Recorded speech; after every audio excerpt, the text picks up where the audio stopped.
प्यारे बच्चों, आज हम देखेंगे क्लास 10 इंग्लिश का 5वां लेसन, जिसका नाम है ग्लिम्सेस ऑफ इंडिया। आप जानते हैं कि ये ग्लिम्स ऑफ इंडिया जो है वो 3 पार्ट में विभाजित है यह लेसन। तो आप इसमें मोस्ट इम्पॉर्टेंट क्वेश्चन जो हैं उसमें शॉर्ट के बारे में सबसे पहले देखेंगे।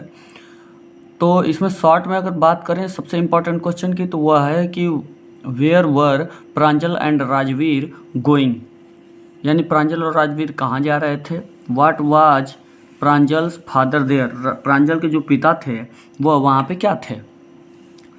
और दूसरा जो इम्पोर्टेंट प्रश्न है इसमें देखा जाए तो how is a baker important for a party, यानी एक पार्टी के लिए बेकर की कितना महत्व है, या किसी एक फीस्ट मतलब दावत में इन गोवा मतलब गोवा के दावत में किसी बेकर का कितना महत्व है।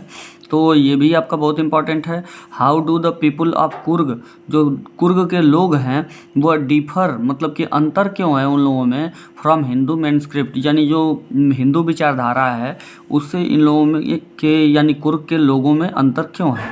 तो इसके बाद फिर अगला जो क्वेश्चन है वह है कि what does the writer say about the T from Assam, यानी आसाम टी फ्रॉम आसाम जो आपका इसमें ग्लिम्स ऑफ इंडिया का एक टॉपिक है, तो उसके बारे में कवि या जो लेखक है वह राइटर वो क्या कहना चाहता है।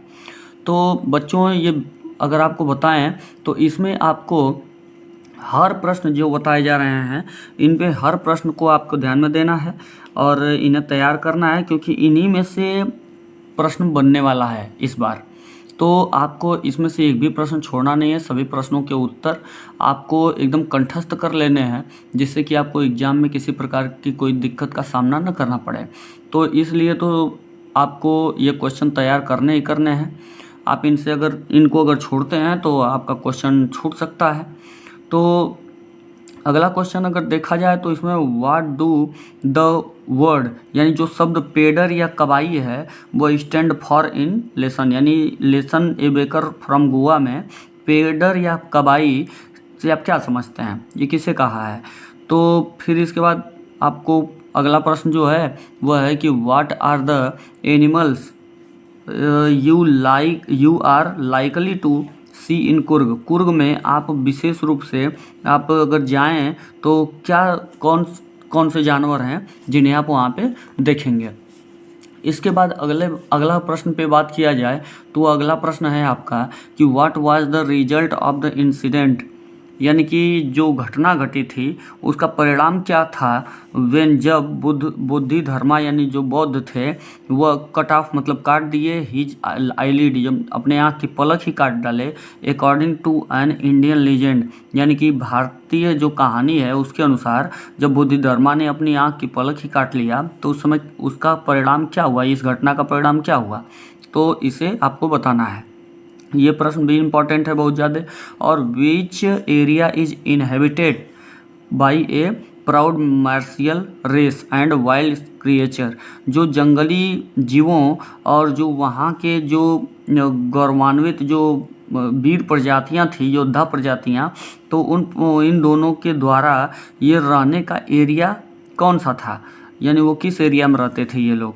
तो ये भी प्रश्न इंपॉर्टेंट है। और अगला प्रश्न जो है कि what is Coorg famous for, Coorg किसके लिए प्रसिद्ध था या किसके लिए जाना जाता है या प्रसिद्ध है। और फिर अगला है कि where were sweet and snacks prepared on special vocation, यानी किसी विशेष अवसर पे जो आपका किसी विशेष अवसर पे आपका जो ये मिठाइयाँ और जो नाश्ता होते थे वे तैयार किए जाते थे कहाँ पे। इसके बाद अगले प्रश्न के बारे में बात करें तो इसमें अगला प्रश्न है कि what are the main preparation of the baker of Goa, Goa के जो बेकर्स थे उनका जो मेन तैयारी थी वह क्या है तैयारी मेन। तो ये आपके 11 प्रश्न जो हैं इससे बन रहे हैं, क्योंकि इसमें 3 पार्ट है, लंबा थोड़ा लेसन है। इसमें से 3 प्रश्न बहुत इंपॉर्टेंट, ये 11 प्रश्न बहुत इंपॉर्टेंट है तीनों में से, और लॉन्ग में से बहुत ज़्यादा नहीं, लॉन्ग में से केवल 3 आपके क्वेश्चन हमने बनाए हुए हैं जो कि बहुत ज़्यादा इंपॉर्टेंट हैं। इसमें है पहला प्रश्न लॉन्ग में से कि राइट एनी टू लीजेंड, दो कहानियाँ कोई लिखिए about the discovery of T, यानी चाय की जो खोज हुई थी उसके बारे में दो कहानियाँ आप लिखें। और अगला प्रश्न है कि व्हाट वाज द राइटर से, यानी राइटर क्या कहता है कुर्ग और यहाँ के इट्स पीपल, यानी यहाँ के लोगों के बारे में। अगला प्रश्न और अंतिम जो प्रश्न है लॉन्ग का, ये कह रहा है आपको कि ये what did the baker wear in those days, यानी बेकर जो होते थे वह उन दिनों क्या पहनते थे, और हाउ डिड ही लुक, और वह कैसे दिखाई देते थे। तो बच्चों ये सारे प्रश्न आप तैयार कर लीजिएगा, चाहे लॉन्ग मैंने बताए हों या शॉर्ट बताए हों, सभी प्रश्न को एकदम कंठस्थ कर लीजिएगा। और मेन बात आपको मैं बार बार बताता हूँ कि जो लेसन है उन लेसनों को आपको विशेष रूप से ध्यान देना है कि जो मैंने बताए हुए हैं कि वही लेसन पढ़ने हैं, पूरे प्रश्न और पूरे लेसन नहीं पढ़ने हैं, और जो मैं प्रश्न बता रहा हूँ वही आपको प्रश्न पढ़ने हैं।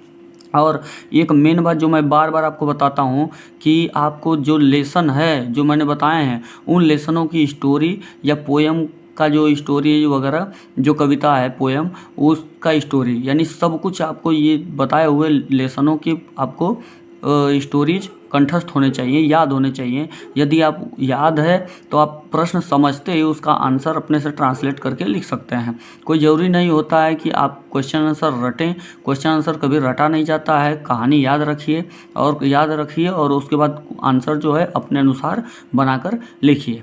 तो इसको तैयार कर लीजिएगा बच्चों। धन्यवाद।